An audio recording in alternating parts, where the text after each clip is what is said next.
गति के समीकरण। गति के लिए कुछ समीकरण दिए गए। समीकरण कैसे भाई? कुछ इक्वेशंस जो दिए गए वो कैसे दिए गए, क्या था?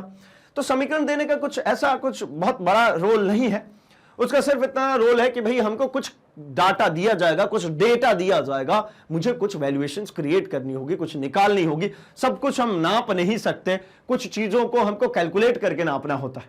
मतलब भाई आपको एक सिंपली समझिए ना, दो तरीके से किसी चीज की मेजरमेंट हो सकती है, एक प्रत्यक्ष और एक अप्रत्यक्ष। मतलब या तो सीधे सीधे जाइए और नाप लीजिए, मतलब ऐसा इंस्ट्रूमेंट बनाइए जो सीधा आपको नाप दे दे, या दूसरा क्या होता है भाई, उसमें कैलकुलेट करना पड़ता है, गुणा भाग करेंगे, कुछ कैलकुलेशंस करेंगे तब आंसर आएगा। तो वो भी तो माप ही है ना, लेकिन कैलकुलेट होने के बाद। तो यहां पे भी कैलकुलेशन ही होता है। मतलब तीन चीजों के लिए हमने यहां पे एक इक्वेशंस बनाई है। वो तीन क्या थे? तो वो तीन था हमारे पास में, देखिए, वेग बराबर विस्थापन बटा समय। क्या क्या बोल रहा हूं मैं? वेग बराबर विस्थापन बटा समय। तो ये तीन इक्वेशन आपको दिख रही है, ये तीन इक्वेशन, ये तीनों इक्वेशंस के कुछ रूल्स हैं, कुछ कायदे थे जिसके कारण हमको इस तरीके से बनाने पड़े तीन इक्वेशन, नहीं तो हम एक ही इक्वेशन में चलने देते। ठीक है, तीन के कारण क्या है जरा समझिए। सबसे पहले की अपन बात करते हैं वेग समय के लिए। मतलब इसमें देखिए ये वेग है, और समय के लिए अगर अपन ग्राफ की बात करते हैं तो वेग समय के लिए जो ग्राफ होता है ये होता है भाई v equals to u plus a t. क्या होता है? v equals to u plus a t. अच्छा, दूसरा जो होता है समय स्थिति के लिए। ठीक है, समय स्थिति का मतलब क्या भाई? समय भी होगी और स्थिति मतलब जो विस्थापन है वो भी होगा।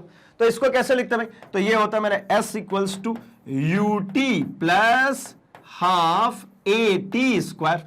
अभी हम बात करेंगे इन सभी टर्म्स की भी। अगला जो है वो वेग संबंध के लिए, मतलब वेग में ही। तो भैया ये क्या हो जाएगा? ये हो जाता है v square minus u square is equals to 2as। यहां पर भी वही चीज लिखी हुई है, ठीक है, लेकिन जिस फॉर्मेट में हम याद करते हैं हम उस चीज के बारे में बात कर लेते हैं। कैसे भाई, क्या हो रहा है? तो देखिए, अगर आप पहले दूसरे तीसरे समीकरण में देखें तो कुछ टर्म्स यूज हुए। पहले तो मैं उसको डिस्क्राइब कर देता हूं। यू मतलब आपको पता है कि ये है हमारा प्रारंभिक वेग। ये क्या है? प्रारंभिक वेग। अच्छा, जो हमारा v है ये क्या है भाई? तो ये है हमारा अंतिम वेग। ये क्या है? हमारा अंतिम वेग।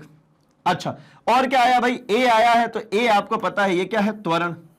आप कहेंगे मंदन नहीं है क्या? तो भाई मंदन वही हो जाएगा ना, a को नेगेटिव रखेंगे तब, तो अलग से करने की जरूरत नहीं है, वो साइन अपने लेकर के आएगा। तो u v a तो हो गया। और क्या आया इसमें? तो आपको दिख रहा होगा भैया t। तो t से तो वाकिफ है, ये क्या है? समय। अच्छा, एक और दिख रहा है s। s मतलब क्या है भाई? तो s है विस्थापन। और कुछ दिख रहा है क्या? तो कहेंगे नहीं, यही इतनी सी चीज दिख रही है। तो क्या करें भाई? तो देखिए, तीन इक्वेशन क्यों बना दिया? एक में नहीं काम चल रहा था कि ये था, तो तीन बनाने के पीछे कारण देखिए। इसमें v है, u है, a है, t है। क्या नहीं है इन सब में से? देखिए 1 2 3 4 5 टर्म थे। इन 5 टर्म्स में से यहां पर 1 2 3 4 टर्म है, एक टर्म नहीं है। वो टर्म कौन है? वो टर्म है विस्थापन। पहले वाले में विस्थापन जो है वो नहीं है, s जो है वो नहीं है। दूसरे की बात करिए, दूसरे में s है, u है, t है, a है। मतलब s हो गया, u हो गया, है ना, t हो गया। ठीक, क्या नहीं है? तो भाई हमको दिख रहा है कि इसमें v नहीं है। v अंतिम वेग, v जो है अंतिम वेग, ये नहीं है। तीसरे वाले में चलिए, तो तीसरे में u v 2 मतलब u v a s तो दिख ही रहा। अच्छा, क्या नहीं दिख रहा? तो आपको दिख रहा होगा कि इसमें टाइम नहीं है। इसमें क्या नहीं है गिवन? इसमें टाइम नहीं है। तो ये क्या हो गया भाई? v equals to s upon t। यही फॉर्मूला था ना, यही फॉर्मूला था ना। एक बात बताइए, तीन वैल्यूज है, इसमें से कोई दो गिवन है और तीसरा नहीं है, तो नहीं कैलकुलेट कर सकते क्या? कर सकते ना। तो मैंने इसीलिए इसको मॉडिफाई किया हुआ। ये तीन तरीके में जो मॉडिफिकेशंस मिले आपको, बस इसी कारण से भाई। क्या? अगर आपको विस्थापन नहीं दिया या विस्थापन के बारे में कोई चर्चा नहीं करनी है तो आप पहला इक्वेशन लगाइए और अपना काम कीजिए। अगर आपके पास फाइनल वेलोसिटी, अंतिम वेग नहीं दिया है तो दूसरा इक्वेशन लगाइए और अपना काम कीजिए। और अगर आपके पास टाइम का कोई जिक्र नहीं है, टाइम आप कैलकुलेट नहीं कर पा रहे, टाइम आप माप नहीं पा रहे हैं, तो आप थर्ड इक्वेशन लगाइए और अपना काम कर लीजिए। ध्यान रखेंगे ये गति के समीकरण हैं, ठीक है, ये गति के समीकरण है। बहुत कंफ्यूजन आता है, जो अगला चैप्टर पढ़ लेता है बल तथा गति के नियम, वो गति के नियम होते हैं भाई, न्यूटन ने 3 नियम दिए थे गति के, वो और इसमें सिमिलैरिटी लगने लगती है, हम क्या करने लगते हैं, हम गड़बड़ कर लगते हैं भाई। वो पूछता है हमसे नियम, हम इक्वेशन लिख देते, हमसे पूछी जाती है इक्वेशन, हम नियम लिखाते। तो भैया ऐसा नहीं करेंगे, ये इक्वेशन है, समीकरण है, ऐसा याद रखिए, इसको नियम तो कहिए ही मत। ये क्या है, समीकरण, इक्वेशन। समीकरण कैसी होती है भाई, कुछ किसी चीज के बराबर, कुछ किसी चीज के बराबर। अब ये क्या है भाई, इसमें हाफ AT स्क्वायर, ये सब चीजें क्या चल रही हैं, जरा इसकी चर्चा करेंगे क्या? तो भैया बिल्कुल करेंगे। हम जो नेक्स्ट स्लाइड्स में, नेक्स्ट आगे हम देखने वाले हैं, तो हम इन तीनों के करने वाले हैं क्या, इन तीनों को करने वाले हम प्रूफ, क्योंकि इसके प्रूफ्स भी आते हैं भाई। तो इन तीनों को करेंगे हम प्रूफ कि भैया ये आएगा कैसे, निकला कहां से। लेकिन अभी हाल फिलहाल के लिए सिंपली इतना हम समझ के चलते हैं कि गति के 3 समीकरण दिए गए। और क्यों दिए गए, तो देखिए, कोई वस्तु सीधी रेखा में एक समान त्वरण से चलती है तो एक निश्चित समय अंतराल में समीकरणों के द्वारा उसके वेग, गति के दौरान त्वरण व उसके द्वारा तय की गई दूरी में संबंध स्थापित करना संभव है, जिसे गणितीय समीकरण के रूप से जाना जाता है। किसके किसके बीच भाई, तो देखिए, सीधी रेखा में एक समान त्वरण के बीच में, ये हो गया त्वरण, एक निश्चित समय अंतराल में भैया टाइम, उसके वेग मतलब ये हो गया v, गति के दौरान त्वरण वो उसके द्वारा तय की गई दूरी में, मतलब तय की गई दूरी का मतलब क्या भाई, s। अच्छा ये v हो गया मतलब दो, v और u मतलब प्रारंभिक और अंतिम भी। तो बात देखिए ना, ये सारे तो टर्म्स को मिला करके ये बना है क्या, a uv ts सब कुछ आ गया ना, इन्हीं को जोड़ करके बना। ये क्यों बना है, तो इसके बनाने का कारण था भाई v equals to u plus at, पहला equation v equals to u plus at यानी अंतिम वेग बराबर प्रारंभिक वेग प्लस त्वरण इंटू समय। दूसरा, विस्थापन बराबर प्रारंभिक वेग समय प्लस हाफ ऑफ त्वरण इंटू समय का स्क्वायर। ठीक, चलिए वैसे तीसरी इक्वेशन आ गई। तो ये तीनों इक्वेशन को इस तरीके से याद रखेंगे और ये भी आसान है, आप इसका भी स्क्रीनशॉट रख सकते हैं। एंड इसके लिए भी आपको भैया एक वो है चार्ट, जो बार बार बोल रहा हूं इस चैप्टर के लिए, क्योंकि खूब सारे फॉर्मूले आ गए और सारे फॉर्मूले एक दूसरे से लिंक्ड हैं, तो कंफ्यूजन ना हो, इसलिए जब एक साथ रहेंगे ना एक शीट में तो दिखेंगे तो जल्दी याद होंगे। चलिए हम करते हैं बात अपने पहले समीकरण के लिए कि भैया ये पहला समीकरण आया कैसे निकालेंगे इस पहले समीकरण को, क्या कैलकुलेशंस करें कि हमारा पहला समीकरण आ जाए। तो आपको अब तक मैं सिखा चुका हूं वेग और समय का ग्राफ। तो ये वेग समय ग्राफ आपको एक दिख रहा है, इस ग्राफ को मैं डील करता हूं क्योंकि इसी ग्राफ के मेथड से मैं तीनों ही इक्वेशन को डिराइव करूंगा। डिराइव मतलब समझते होंगे कि भाई इसका व्यंजक स्थापित करना, इसको निकाल के लाना कि ये प्रथम बार जब किसी ने सोचा था तो वो कैसे कैलकुलेट किया था, इन सभी चीजों को किस तरीके से ये वैल्यूज को निकाला गया था। तो देखिए हम एक ग्राफ प्लॉट कर रहे हैं जिसमें ये हमारा समय है, समय की वैल्यू यहां पर कितनी है 0 और वेग की भी वैल्यू कितनी हो गई 0। लेकिन हम ऐसा कहना चाहते हैं कि इस समय 0 सेकेंड पर मेरा जो वेग है वो ये है u प्रारंभिक वेग u, और इस पॉइंट को नेम किया हुआ है क्या भाई a, ये हमारा पॉइंट है a और ये हमारा प्रारंभिक वेग u, क्योंकि हम ये कहना चाह रहे हैं यहां पे कि एक वस्तु है जो किसी वेग से चल रही है, मतलब एक बाइक है वो चल रही है। जब मैंने समय देखा, जब मैं पहली बार समय देखूंगा, तो पहली बार जब समय देखा तो मैंने उस समय को नाम दिया, मैंने कहा कि भैया मैं ये जो समय ले रहा हूं वो समय है मेरी 0 मतलब क्या भाई, मतलब पहली बार जो समय देख रहा हूं मैंने उसको 0 कह दिया। उस समय मैंने पाया कि मेरी बाइक जो है वो 15 किलोमीटर प्रति घंटे की रफ्तार से चल रही है, मतलब वो मेरा हो गया प्रारंभिक वेग जो कि शून्य नहीं था, यानी वो वस्तु प्रारंभ में चल रही थी। तो वस्तु प्रारंभ में चल रही है मतलब u से चल रही है, प्रारंभिक वेग u से प्रदर्शित होता है। अच्छा भैया, तो कुछ समय के बाद मतलब यहां पे हो गया मेरा t सेकेंड के बाद ये जो वस्तु है वो पहुंच चुकी है अब पॉइंट B पर। कहां पहुंच चुकी है, पॉइंट B पर, और इस समय जो इसका अंतिम वेग है वो हो चुका है v। ठीक, तो इसके जरा पॉइंट्स मार्क कर लेते हैं, क्योंकि ये बन चुका है मेरा A और B 2 पॉइंट, तो इसके बीच में क्या खींचूंगा, स्लोप। जब मैं स्लोप खींचता हूं तो मैंने यहीं से एक परपेंडिकुलर लाइन ड्रॉ कर दी नीचे की तरफ, ये। अब ये परपेंडिकुलर लाइन क्या बता रही है भाई, तो ये परपेंडिकुलर लाइन जो है इसी पर मैं 2 पॉइंट्स मार्क करता हूं। कैसा, एक तो ये आकर के रह गई कहां पे, ये आ गई C पे, ये कहां गई, पॉइंट C पर, और इसको जो ए बिंदु, यहां पे ए जो पॉइंट ए जो ये दिख रहा है, इस ए पॉइंट से अगर मैं ऐसा एक लंब डालता हूं इस पे, तो मुझे एक यहां पे मिलेगा दोनों का इंटरसेक्शन, जिसको मैं कहूंगा क्या, डी। मैंने यहां पे एक पॉइंट मार्क किया और उस पॉइंट को हमने क्या लिख दिया, ये हो गया मेरा पॉइंट डी। अब ये मेरे कैलकुलेशन में मदद करने वाले हैं। क्या करेंगे भाई, मेरे कैलकुलेशन में मदद। अब मुझे पता है ये वेग है और ये समय है, और पहला जो नियम आता है v equals to u plus a t, तो इसमें क्या चीज आती है भाई, तो यहां पे आता है हमारा त्वरण। और त्वरण क्या कौन दर्शा रहा है, तो आप कहेंगे जो इसका स्लोप है ना वह त्वरण को दर्शा रहा है, जो स्लोप है वह त्वरण को दर्शा रहा है। तो चलिए हम करते हैं इसके लिए डेरिवेशन, है ना, इसके लिए व्यंजक ज्ञात करते हैं। तो देखिए दिए गए ग्राफ से, ठीक है, दिए गए ग्राफ से हम क्या लिख सकते हैं, तो हम ऐसा लिख रहे हैं भाई कि जो ढाल है ना, ढाल बराबर, ठीक, ढाल बराबर क्या होगा भाई, तो आपको पता ही है y अपॉन एक्स, मतलब y पे कौन है, BD, और x पे कौन है, तो x पे है भैया AD, BD अपॉन AD। अब भाई BD की वैल्यू, ये जो BD है इसकी वैल्यू, तो आप एक बात समझिए, ये यहां से यहां तक, ये पूरा ध्यान से समझेंगे इसको, एक बार आ गया तो पूरा बनेगा, यहां से यहां तक है भाई v, और यहां से यहां तक जो है वैल्यू ये है हमारा क्या, u। तो ये जो ऊपर बची हुई राशि है, ये जो बची हुई वैल्यू है यहां से यहां तक, इसका क्या मान होगा बताएंगे। ये पूरा v है, इसमें से इतना सा कट गया तो ये बचा हुआ क्या होगा, तो आप कहेंगे भैया ये v माइनस यू है। अग्रीड कि भैया ये जो लाइन है यहां से यहां तक, ये जो लाइन है ये लाइन हमारी हो जाएगी क्या, v माइनस यू।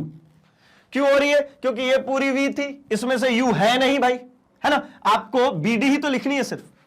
तो ये क्या हो गया भाई, bd की वैल्यू हो गई v minus u upon upon में क्या निकलेगा भाई, ad मतलब क्या, ad यहां पे कौन दिख रहा है, यहां पे समय है, यहां पे कौन है, t, आप चाहे तो इसको लिख सकते हैं क्या, t माइनस 0। और ये जो ढाल है, ये ढाल किसको बता रहा है, तो ये मुझे पता है, ये बता रहा है त्वरण को।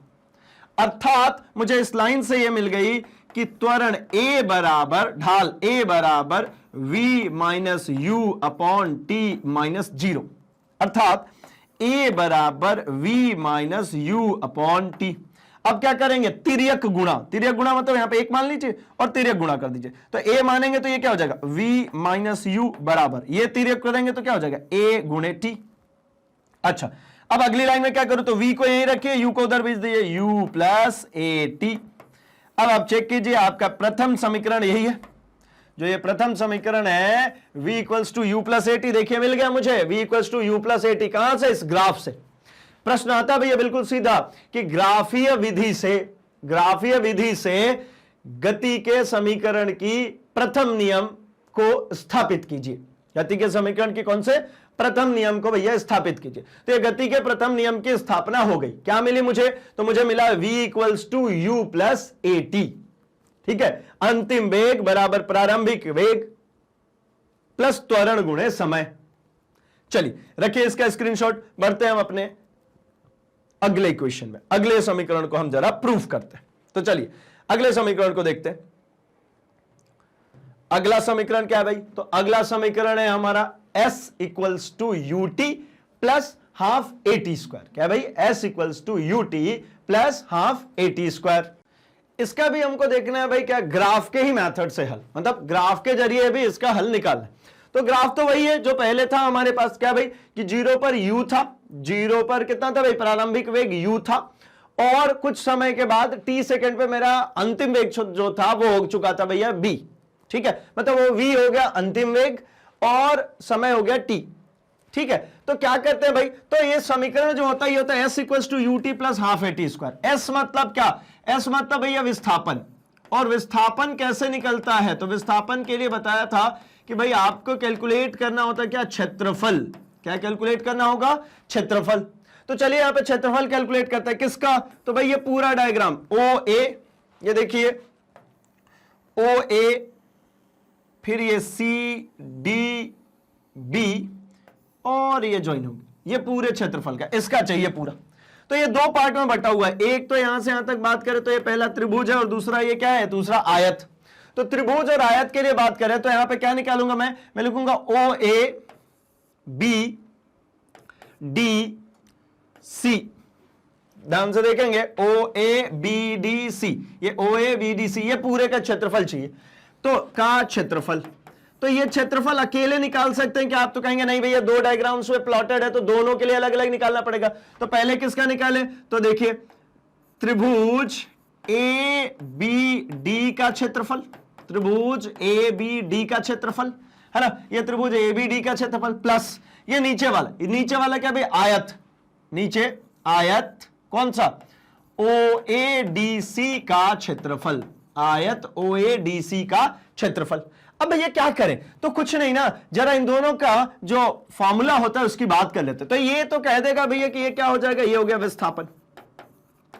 अब होता क्या भाई? तो ये होता आधार हाफ ऑफ आधार गुणे ऊंचाई, हाफ ऑफ आधार गुणे ऊंचाई। तो भैया आधार इस त्रिभुज का कौन है? तो आप कहेंगे ये एडी जो है यह आधार है, तो हाफ एडी यह आधार हो गया।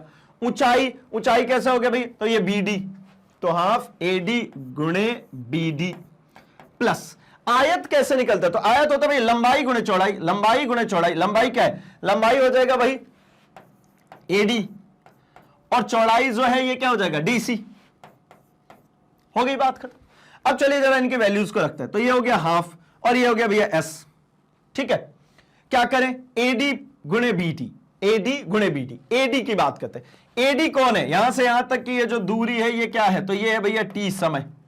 ये जो यहां से यहां तक की दूरी है ये है हमारा u, और ये जो पूरा यहां से यहां तक की दूरी है ये है हमारे पास क्या? v। और ये जो बीच की बची हुई दूरी है इस दूरी को हमने कहा था क्या? v minus u. ये जो लाइन है ये क्या है? v minus you. तो अब क्या करें भाई? तो देखिए हाफ बेस एडी, एडी है भैया टी। एडी कितना है? एडी है हमारे पास टी। ठीक है, एडी कितना है? एडी टी है। तो भाई टी लिख लीजिए, ये टी हो गया। अब क्या है भाई? बीडी। अब बीडी में थोड़ी सी मेहनत पड़ेगी। ये जो बीडी है ना, ये बीडी, ये यहां से यहां तक ये निकाला, ये बीडी। तो ये क्या है? पूरा वी था, ये इतना सा यू था, उसमें से इसको क्या कर रखा है? इसको कर रखा है माइनस। तो भैया ये कितना हो जाएगा? V minus u. ये कितना हो जाएगा? V minus u. I hope आपको समझ में आया होगा। सिर्फ इतना ही चाहिए, तो नीचे वाला u माइनस करना पड़ेगा ना इसमें से। ये हो गया। अब एडी, एडी कितना भाई? फिर एडी फिर से भाई टी है, और जो डीसी है, डीसी मतलब ये वही एओ की बात करें, ये कितना है भाई? ये u है। अब अगर आप ध्यान से देखें तो s इज इक्वल्स टू ये हो चुका है हाफ इंटू टी इंटू, अब हमको एक और चीज मालूम है, इसमें v होता नहीं है। इस वाले में v जो होता है, मतलब सेकेंड इक्वेशन में देखिए ना, v है क्या इसमें? कहीं पे v नहीं है, तो v को हटाते हैं। तो भाई क्या? प्रथम नियम से क्या कहता है भाई? v equals to u plus a t. तो चलिए यहां पर रिप्लेस कर देते हैं। यहां पर v की जगह, इसकी जगह क्या हो जाएगा? u plus a t. क्या हो जाएगा? ये u प्लस ए टी। अच्छा ठीक है भाई, u प्लस ए टी हो गया, माइनस अब जो पहले वाला टर्म था उसको सेम कलर से मैं लिख दे रहा हूं। ये जो पहले का टर्म था वैसा ही है, फिर सिर्फ और सिर्फ माइनस होने, सिर्फ और सिर्फ कौन है भाई? v equals to u plus a t. ठीक है, प्लस u इंटू टी मतलब ut। अच्छा अब क्या करें भाई? तो अब इस ut को मैं पहले लिख लेता हूं जरा। तो ut हो गया प्लस, इसको बाद में लिख सकते हैं ना, ऐसा तो कोई फर्क पड़ता नहीं है। तो क्या हो जाएगा भाई? हाफ। ठीक, ये एक u और ये माइनस के u तो कैंसिल हो गया। तो अब क्या बचेगा भाई? हाफ ये ए टी, हाफ ब्रैकेट में ए टी और एक बाहर टी वेट कर रहा है। तो s इक्वल्स टू क्या मिल गया? You t plus half a t square. ये देखिए मिल गया सेकेंड इक्वेशन। आसान है ना, ग्राफिकल मेथड से भाई बहुत ही आसान है, ग्राफिकल मेथड से ये बहुत ही आसान है। s इक्वल्स टू क्या मिल गया? You t plus half a t square. यही तो मुझे चाहिए था, है ना, यही वैल्यू मुझे चाहिए था और ये वैल्यू मुझे मिल गई बहुत ही आसानी से। क्या करना था भाई? हमको बस याद यही रखना है कि स्लोप क्या देती है। तो स्लोप देती है भैया क्या? तो स्लोप देती है त्वरण। तो इससे कौन सा समीकरण निकलेगा? पहला वाला। दूसरे इक्वेशन में मुझे क्या चाहिए? दूसरे इक्वेशन में मुझे चाहिए था क्या भाई? विस्थापन। विस्थापन कौन देता है? तो विस्थापन देता है क्षेत्रफल, एरिया निकालना पड़ता है। तो हमने एरिया निकालने की कोशिश की। तो एरिया मुझे कैसा दिखा भाई? 2 पार्ट में बटा हुआ था, तो मैंने 2 पार्ट में इसका एरिया निकाला और एरिया मुझे जो मिली, जो वैल्यू मुझे मिली वो हमने यहां पे पुटअप करी और वही वैल्यू जो मैंने यहां पे पुटअप करी है उसी से मुझे मिल गया S equals to UT plus half AT square. ठीक है, थर्ड वाले इक्वेशन की भी स्थापना यहीं से हो सकती है। क्या करना है भाई? थर्ड वाले में टी को गायब करना होता है, तो मतलब यहां से और यहां से मैं टी को गायब कर सकता हूं पहले इक्वेशन के माध्यम से। कैसे? पहले इक्वेशन के माध्यम से दोनों जगहों पे मैं क्या कर दूं? टी को गायब, तो मुझे थर्ड इक्वेशन मिल जाएगी। ठीक, लेकिन मैं इस मेथड से नहीं, मैं एक दूसरे मेथड से आपको थर्ड इक्वेशन सिखा रहा हूं, ताकि बहुत सारे लोग ये जैसे मैंने यहां पे किया है ना, यहां पे मैंने कैसे किया? 2 पार्ट में इसको स्प्लिट करके किया। कुछ लोग सीधे इसको ट्रेपेजियम मान करके, ये एक ट्रेपेजियम हो गया, आप अगर इसको ऐसा पलट देंगे तो आपको ऐसा ट्रेपेजियम जैसा दिखने लगेगा, है ना? अगर इसको देखेंगे तो आपको ऐसा एक ट्रेपेजियम जैसा दिखेगा। अब ये ट्रेपेजियम का सीधे फॉर्मूला होता है, उससे भी निकाल देते हैं। तो जो ट्रेपेजियम के फॉर्मूले से वो सीधे निकालेंगे तो वो आपको दिक्कत करेगी कि भाई हमें अलग तरीके से कराया, सर ने यहां पे कुछ अलग करा दिया। तो चिंता करने की कोई बात नहीं है, आप हमारे साथ बने तो हम सारे ही चीजें कवर करके देंगे, आपको कहीं कंफ्यूजन नहीं आने देंगे। आप बस बने रहिए हमारे साथ। भैया यहां पे क्या दिखा आपको? यहां पे दिखा कि भाई इसको हमने 2 पार्ट में स्प्लिट अप किया, है ना? और इसी में मैं बोल रहा हूं इस टाइम को रिप्लेस कर दीजिए। कैसे करेंगे भाई? तो प्रथम नियम से मैं ये थोड़ा सा अलग से आपको यहीं सिखा रहा हूं, ताकि अगर जो चाहे इस मेथड से दोनों करना, इस मेथड से दोनों कर सकते हैं। टाइम को आप चाहे तो रिप्लेस कर सकते हैं। टाइम को कैसे भाई? तो t इक्वल्स टू क्या हो जाएगा? v माइनस यू अपॉन ए। यहां पे करेंगे तो v माइनस यू अपॉन ए। यहां पर भी रख दीजिए इसको और यहां पर भी रख दीजिए इसको। दोनों जगहों पे रख करके आप देखिए, ये जो इक्वेशन ये जो रखिए यहां पे दोनों जगहों पे आप रख दीजिए, क्योंकि v हटाना नहीं था तो v को रहने दीजिए यहां पे टाइम को, और यहां पे रिप्लेस करके देखिए आपको सेम 2as बिल्कुल बनता हुआ दिखेगा और आंसर आ जाएगा। लेकिन हम जरा ट्रेपेजियम वाले फॉर्मूले से भी करके देखते हैं। चलिए बढ़ जाता हूं मैं अपने अगले पे। अगले में हम देखना चाह रहे भाई अपना ट्रेपेजियम वाले फॉर्म से। तो अगली इक्वेशन क्या है भाई? v square is equals to u square plus 2as, या फिर इसी इक्वेशन को हम ऐसे लिख सकते हैं v square minus u square is equals to 2as। ये भी एक तरीका हो सकता है इसको लिखने का। ठीक है, v square minus u square is equals to 2as। कुछ नहीं किया, इसको इधर ले आ दिया बस, और कुछ। कैसे करें भाई? तो देखिए यहां पर फिर से मुझे क्या चाहिए? मुझे विस्थापन के लिए फॉर्मूला लिखना है। किसके लिए? विस्थापन। तो विस्थापन बराबर ट्रेपेजियम का एरिया, ट्रेपेजियम का क्षेत्रफल, है ना? इस ट्रेपेजियम का क्षेत्रफल। तो ये ट्रेपेजियम कैसा दिख रहा है भाई? ये है ट्रेपेजियम की 2 पैरेलल साइड्स। ये दोनों क्या है? इसकी पैरेलल साइड्स, और इनके बीच की ये रही हाइट। ये 2 पैरेलल साइड्स और इनके बीच की ये हाइट। ठीक है, बाकी के साइड्स कैसे कंप्लीट हो रहे? तो बाकी को मैं रेड कलर से कंप्लीट कर दे रहा हूं। ये हो गई इसकी बाकी के 2 साइड्स। ठीक, तो ट्रेपेजियम का क्षेत्रफल का जो सूत्र होता है वो होता है हाफ इंटू समांतर भुजाओं का योग, समांतर भुजाओं का योग इंटू हाफ ऑफ समांतर भुजाओं का योग गुणे क्या भाई? तो गुणे ऊंचाई। और इस डायग्राम को हमने अब ऐसा पलट दिया, ये ऐसा हो चुका है। ये वाली जो लाइन है, ये लाइन हो गई मेरी C, यहां पर एक पॉइंट में मार्क कर देता हूं D, और ये हो चुकी है, ये नीचे से पलट रहे हैं तो ये हो गया मेरा B, है ना? अब यहां पे जो पॉइंट्स बनेंगे वो पॉइंट्स ऐसा हो जाएगा कि भाई ये एक पॉइंट बना, ठीक है, और इसके बाद ये हो जाएगा मेरा O से मैं बढ़ूंगा थोड़ी सी दूरी A, और A से D तक ये बिल्कुल समांतर ऐसी लाइन, और ये डायग्राम को मैंने पलट दिया, ऐसा उठा करके इसको ऐसा चेंज कर दिया, यही बनेगा ट्रेपेजियम। अब इसमें बताइए ना सब कुछ, सारी वैल्यूएशंस को, तो आप बताएंगे इसमें कि हाफ ऑफ समांतर भुजा कौन सी दिख रही है? CBOA, तो समांतर भुजा CB प्लस OA ये हो गई, इनटू ऊंचाई मतलब ये AD, ऊंचाई मतलब AD। अच्छा, इनकी वैल्यूज रखें तो हाफ ऑफ CB कितना है भाई?